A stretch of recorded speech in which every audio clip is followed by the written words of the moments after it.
नमस्ते। आज की इस चर्चा में हम मनोविज्ञान के एक ऐसे कॉन्सेप्ट को डिकोड करने वाले हैं जिसका नाम आपने शायद सुना हो, पॉजिटिव रीइंफोर्समेंट। आमतौर पर पॉजिटिव शब्द सुनते ही लगता है कि भाई कुछ बहुत ही अच्छा और फायदेमंद होने वाला है, और कुछ हद तक ये सच भी है। लेकिन आज के इस विश्लेषण में हम इसके एक बिल्कुल अलग, छिपे हुए और थोड़े डार्क पहलू से भी पर्दा उठाएंगे। जरा सोचिए, क्या हो अगर एक साधारण सा इनाम या रिवॉर्ड वास्तव में आपको कंट्रोल करने का एक छिपा हुआ टूल हो। हमारी रोजमर्रा की जिंदगी में इनाम मिलना बहुत आम बात है ना? लेकिन चलिए इस पर थोड़ी गहराई से बात करते हैं और देखते हैं कि कैसे जो इनाम हमें खुशी दे रहा है वो असल में किसी और के हाथ में हमारा रिमोट कंट्रोल भी हो सकता है। तो सबसे पहले पॉजिटिव रीइंफोर्समेंट आखिर है क्या? व्यवहार को पुरस्कृत करने का ये मनोवैज्ञानिक तंत्र कैसे काम करता है? अगर हम बिल्कुल बेसिक से शुरू करें तो इसकी किताबी परिभाषा कुछ ऐसी है: भविष्य में किसी विशिष्ट व्यवहार को प्रोत्साहित करने या बढ़ाने के लिए उस कार्य के बाद एक मनचाहा इनाम देना। मतलब सतह पर देखें तो ये एक बहुत ही सीधा, सकारात्मक और मददगार टूल लगता है। किसी ने कुछ अच्छा किया, आपने उसे शाबाशी दी या कोई इनाम दिया ताकि वो आगे भी वो अच्छा काम करता रहे। सुनने में एकदम परफेक्ट लगता है ना? रोजमर्रे के अच्छे उपयोग कैसे इनाम स्वस्थ विकास और उत्पादकता को प्रोत्साहित करते हैं? असल में हम सब हर दिन इसके फायदे देखते हैं। ये उदाहरण देखिए, कितने आम और असरदार हैं। अगर कोई बच्चा बाहर जाकर खेलता है तो उसे इनाम में साइकिल दी जाती है ताकि उसे खुली हवा में रहने की आदत पड़े। या फिर ऑफिस में अगर कोई कर्मचारी 15 दिन के अंदर कोई मुश्किल प्रोजेक्ट पूरा कर लेता है तो उसे सैलरी के साथ बढ़िया बोनस मिलता है। और वो आइसक्रीम वाला उदाहरण तो हम सब जानते हैं। हरी सब्जियां खाने वाले बच्चे को इनाम में आइसक्रीम देना। ये सब उत्पादकता और अच्छी आदतों को बढ़ावा देने के बहुत ही बेहतरीन और हानिरहित तरीके हैं। लेकिन अब आता है डार्क साइकोलॉजी का मोड़, वो स्थिति जब यही पॉजिटिव रीइंफोर्समेंट एक मैनिपुलेशन या हेरफेर बन जाता है।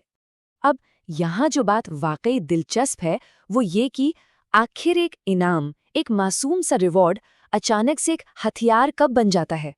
ठीक इसी टर्निंग पॉइंट पर कुछ लोग, जिन्हें हम मैनिपुलेटर्स कह सकते हैं, इस पॉजिटिव कॉन्सेप्ट को अपने फायदे के लिए, दूसरों के दिमाग से खेलने के लिए इस्तेमाल करना शुरू कर देते हैं। टॉक्सिक रिश्तों में मैनिपुलेशन, निजी जीवन में नियंत्रण के इस चक्र को पहचानना बहुत जरूरी है।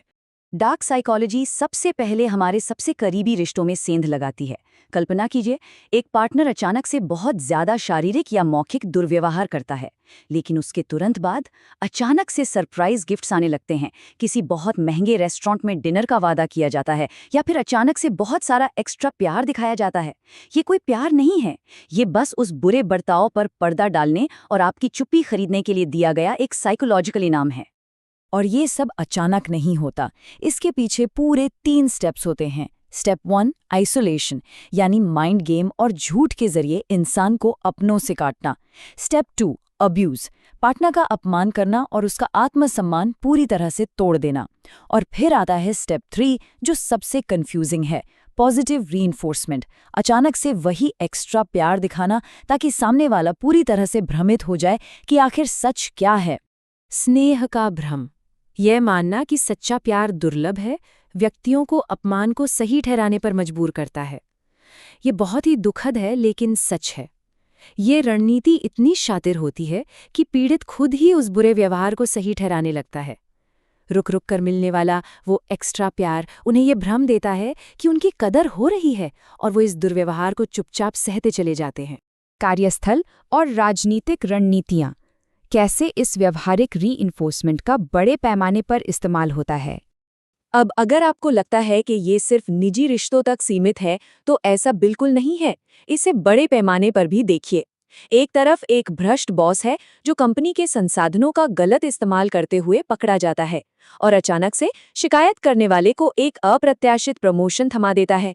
दूसरी तरफ एक सत्ता लोलुप राजनेता है जो पूरे कार्यकाल में संवैधानिक संस्थाओं को नुकसान पहुंचाता है, लेकिन चुनाव आते ही अचानक से बड़े बड़े वादे और मुफ्त की चीजें बांटने लगता है।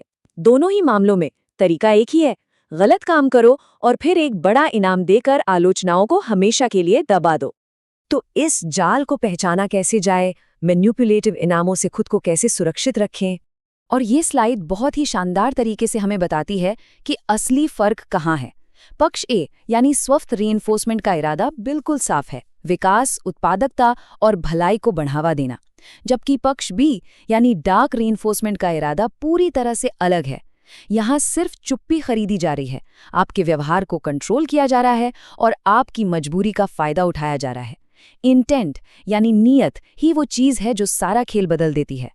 मैनिपुलेटिव इनाम को स्वीकार करना केवल ये सुनिश्चित करता है कि बुरा व्यवहार और बढ़ेगा। ये बात बिल्कुल गांठ बांध लेने वाली है। अगर कोई उस लालच में आकर उस मैनिपुलेटिव इनाम को स्वीकार कर लेता है तो वो जाने अनजाने में उस मैनिपुलेटर को एक ग्रीन सिग्नल दे रहा है।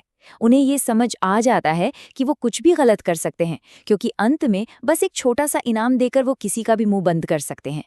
तो इस पूरी चर्चा के बाद एक सवाल जो मैं आपके लिए छोड़ना चाहता हूं, क्या हम इनाम के इस जाल को पहचान पाएंगे?